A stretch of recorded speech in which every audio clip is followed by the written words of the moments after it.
जय श्री कृष्ण प्यारे भक्तों, आपका हमारे चैनल मीनाक्षी गोयल भक्ति पर स्वागत है। सबसे पहले बोलिए भगवान श्री विष्णु की जय हो। भगवान श्री विष्णु की कृपा हम सब पर सदा बनी रहे।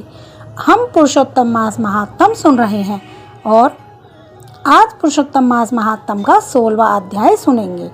कल के अध्याय में हमने जाना कि गरुड़ जी के कहने पर भगवान श्री हरि विष्णु ने ब्राह्मण सुदेव को एक पुत्र का वरदान दिया।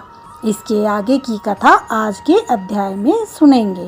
तो हम कथा प्रारंभ करते हैं। भगवान श्री नारायण देवर्षि नारद से कहते हैं कि हे नारद, अब आगे की कथा सुनो जो महर्षि वाल्मीकि ने राजा दृढ़धनवा को सुनाई थी। भगवान श्री हरि की आज्ञा से गरुड़ जी राजा दृढ़धनवा को कहते हैं कि हे विप्रश्रेष्ठ, यद्यपि तुम्हारे भाग्य में 7 जन्मों तक भी पुत्र का सुख नहीं लिखा हुआ है, फिर भी भगवान की कृपा से मैं तुम्हें अपने अंश से एक पुत्र देता हूँ। परंतु एक बात स्मरण रखना, यह पुत्र तुम्हें सुख के साथ दुख भी देगा। गरुड़ जी ने कहा कि मनुष्य का जीवन जल के समान क्षणभंगुर है। इस नश्वर शरीर को पाकर जो व्यक्ति भगवान श्री हरि विष्णु का स्मरण करता है, वही वास्तव में धन्य है। इस संसार रूपी सागर से पार लगाने वाले भगवान ही हैं, अतः उनका स्मरण करते रहो।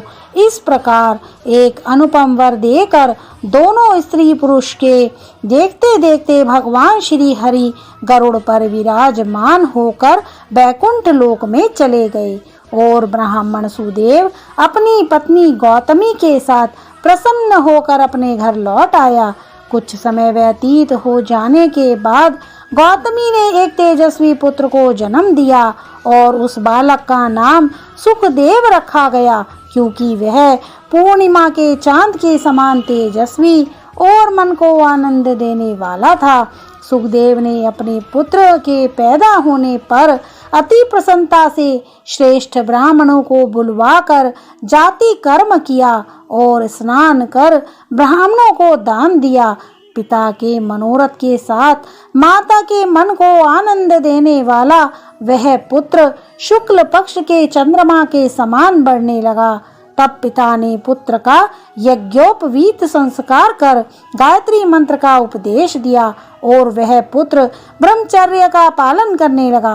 वाल्मीकि ऋषि कहने लगे कि एक बार करोड़ों सूर्य के समान कांति वाले देवल ऋषि वहां आए। उनको देखकर ब्राह्मण सुदेव ने आसन बिछाया और उनका आदर सत्कार किया। बालक सुदेव को देखकर देवल अति प्रसन्न हुए और बोले कि हे सुदेव, तुम अत्यंत भाग्यशाली हो। तुम्हारा पुत्र गुणों का भंडार है, बुद्धिमान, विनीत और वेदों का ज्ञान, यह सभी गुण इसमें पर्याप्त हैं। समस्त शुभ लक्षणों से युक्त यह तुम्हारा पुत्र महाभाग्यशाली है। कुछ देर देवल ऋषि गंभीर हो गए और बोले कि इसमें एक दोष भी है, इसकी आयु अल्प है। यह 12वें वर्ष में जल में डूबकर मृत्यु को प्राप्त हो जाएगा। परंतु तुम इसका कोई अफसोस मत करना, जो होने वाला होगा वह तो होगा ही, इसमें कोई संशय नहीं है। इसका कोई उपाय भी नहीं है। देवल ऋषि इतना कहकर ब्रह्मलोक को लौट गए। वाल्मीकि जी कहने लगे कि देवल ऋषि के ऐसे वचन सुनकर ब्राह्मण सुदेव और उनकी पत्नी गौतमी व्याकुल होकर भूमि पर गिर पड़े और विलाप करने लगे। फिर गौतमी अपने पुत्र को गोद में लेकर उसका मुख चूमकर अपने पति से बोली कि हे स्वामी, होने वाली वस्तु से कभी भी भय नहीं करना चाहिए।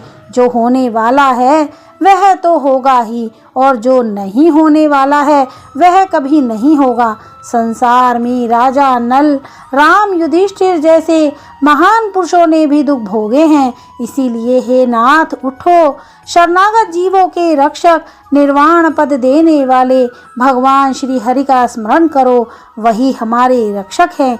वाल्मीकि ऋषि कहने लगे, अपनी पत्नी गौतमी के वचन सुनकर ब्राह्मण सुदेव ने धैर्य धारण किया और भगवान श्री हरि के चरणों में ध्यान लगाकर पुत्र वियोग के भय को त्याग दिया। प्रिय भक्तों, आज का अध्याय यहीं पर समाप्त हुआ और आगे की कथा हम अगले अध्याय में सुनेंगे। दोस्तों, अगर आपको हमारी यह वीडियो अच्छी लगी हो तो लाइक करना, चैनल को सब्सक्राइब करना और कमेंट में जय श्री कृष्णा जरूर लिखना। जय श्री कृष्णा।